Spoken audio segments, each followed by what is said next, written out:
Hi Soapy friends, welcome to Wet Soap Wednesday packaging edition. I've made quite a bit of soap this year, most of it with you, and we're going to package some of it up for some holiday gifts. But let me show you what I'm going to be using. This is super simple, and yes, I totally saw this on Instagram, late night scrolling one night, super score of a late night scroll. Okay, so aren't these the cutest little gingerbread houses? And they're super simple to make. So I just put a cute little design of, whatever's in the mood for. You can Google gingerbread houses to get some ideas if you're not sure what you want your gingerbread house to look like. And then on the back, I just did a simple to, from, and there's some hole punches, some twine. Super simple to make, super cute. These are some of the soaps we've made from classes. So these are some of the floating soaps. This is the cold process soap with stamping and soap painting from the Ultimate Natural Soap Making course. And we also have the hot process soap that I go over in that course. It talks about really everything you need to know about soap making, even if you already know how to make soap. There's lots of great tips in that course. These are overpours from the Earth Song Masterclass from last month. Love the accidental landscape on all the side cuts of them with the fun swirly tops. They're very earthy, rustic bars. I have a couple end pieces and that too. So this is what I'm going to put in the bags. And I figured I'd just put 2 bars of soap in each bag.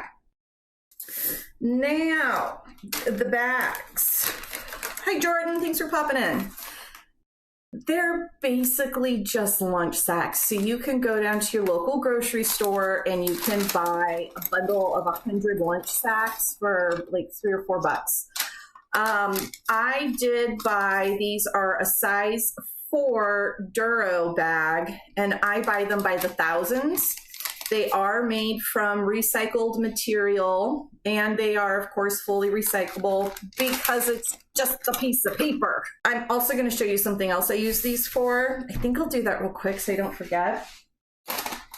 My retail brand is very sustainable centered, and I do mystery grab bags with a lot of my end cuts. And here's an example of what's in them. This one, I've got a couple pieces of the floating soap. This is the end cut, so it was underweight of the acai soap that we made. And then I have a couple of end cuts of the shaving soap that I make. What else do I have in here? And I just kind of line them all up so they fit nicely in there. Oh, and there's a little heart. So, that's just, these are just overpours, production end cuts, things like that. These sell pretty well. But since it's something, I want it quick and easy. You got all this stuff. So all I do is wrap it around. This is just a piece of paper that's printed. It's an 8.5/11. I just cut it in half and get 2 per sheet. And then the Ultimate Recyclable Fastener rubber bands. Sorry, not recyclable, but if it's a real rubber band, fully compostable. Okay, so loving the paper lunch sacks. This is a great idea to do with your end pieces if you're looking for that. But now on to the fun stuff. Let's make some gingerbread houses. Okay. So there's this printing on the back that I don't want to see. And you do need to trim your sack a little bit so that you get, so that the steeple, the point of your, what is that called? Your roof, a slanted roof, the peak of your roof. You don't want this super tall. So you need to cut some off. So the cutoff point that I use is right here. I just right under that printing. That looks like it's about, I'm going to say that's 2 inches. So I'm cutting off about 2 inches. You could use a paper cutter if you wanted to, but I don't see the need to.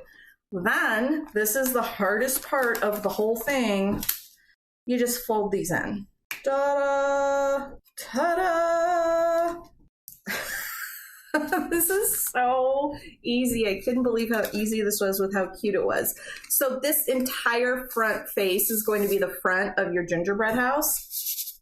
Then paint pen. Now, my sister has tons of paint pens all over the place. You could use any color you want. This is a chalk marker. It's basically a paint pen, but this marker, it's white, and it'll wipe off of a chalkboard. This is also what I use to write up any promos and stuff I have. I have a chalkboard at the market. And you just press, here, let me press on this so you can actually see. You press, get the ink flowing, and there. And it prints white. Prints, draws. So now you just do whatever you want. So I'll do maybe something a little similar to that. I'm not going to spend too much time on each one because I want you to see that you can do them pretty easily. Now I am just going over the edge. If you want to do a tiled shingled roof, start with the center and then go from the center out of that one. Then you'll do that again, go from the center out, and then from those 2 points. If you do that from the center out, you just get a little bit more even shingles, and then just connect your dots here. And I am saying going from the center out, even though this one edge shingle, it doesn't have both sides, so you know I'm visualizing that center.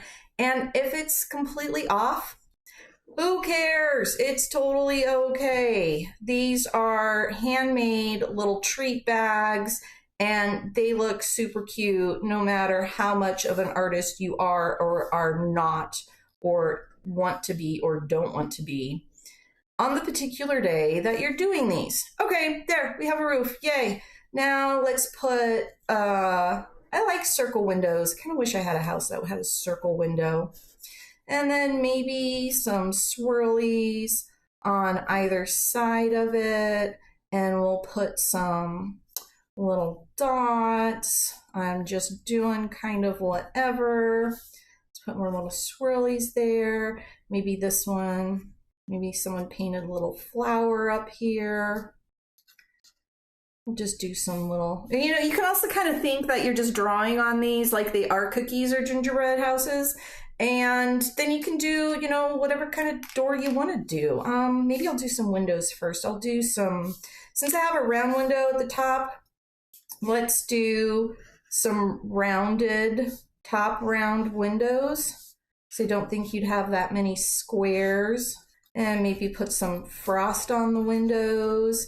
And then let's do a big rounded door. Ooh, maybe we can do one that looks kind of like a hobbit hole. And then you can kind of frame in a door frame and a doorknob. Maybe you have a window on your door. If you want to, you can give it a front porch with some diagonals and kind of call it, and looky there. I mean, that took like no time, right? Oh my gosh, that's so fun. All right, hole punching. This is for the ribbon. So I'm just going to slide it in and push this all the way in and kind of align it with the center tip so I get somewhat of an even punch on these. Bam. There, that's it. That was like the whole thing. Oh my gosh, so cute. Hi, Robin. Glad you could pop in. Okay, 2 bars of soap. And I'll put, I'm just dropping my card in there, even though, you know, these are going out to gifts as friends, neighbors and whatnot. I like them to be able to reach out if they have any questions about what's in there. Okay, so allergies and all that, you know. Okay, so this is just a piece of twine. You can use kitchen twine, you could use some hemp, you could use some ribbon. I just had some holiday twine, and you pull it through your holes. Oh my gosh, so easy. This is so easy. Okay, here's how I tie bows. I make a loop, you know, make 2 bunny ears. Then One bunny ear goes in, you tie it down, and then I just kind of tuck one under like that. There, so it goes around back, and that keeps them looking more, you know, symmetrical bow-like. See, look at that. Look at that. Oh my gosh, that is just the cutest thing ever. Oh my goodness, let's do another one. Let's see if we can do kind of hobbit hole going. If anyone has a groovy gingerbread house idea, pop it in the chat. I'll draw it up real quick. Oh my gosh, this is so fun. I'm really contemplating doing some grab bags, gingerbread style for the holidays next year. Anytime you can do a holiday something that's kind of non-denominational, I mean, it's a gingerbread house. Everyone likes gingerbread, right? That doesn't say Christmas, it says winter. Okay, let's do some like snowfall on this one. And so kind of, you know, kind of chunky tile going, shingles going here.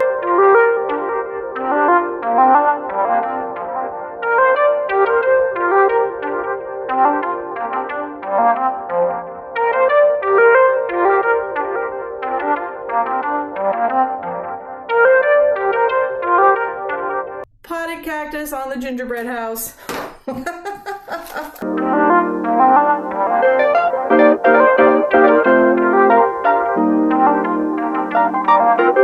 Oh, hey, there you go, last one. Just popping in the card, popping it. Oh, that's the citrus, or not the citrus. Yeah, citrus, the orange, and some spearmint, some peppermint. Oh my gosh, and that's the annatto, and that's the green we made with it. Oh, by the way, this one, that's all annatto as well, hot process. Oh, a little bit of cinnamon. Smells so good. Oh. So anywhere from odds and ends grab bags to doing something super cute. I hope this helps gives you a couple ideas of some of the ways you can package up some of your odds and ends soap pieces, especially for the holidays. So that's everything I have for today. Thank you so much for joining me. It was super fun. Thanks for getting all my work done with me. Until next time, happy soap making. Bye-bye, everyone.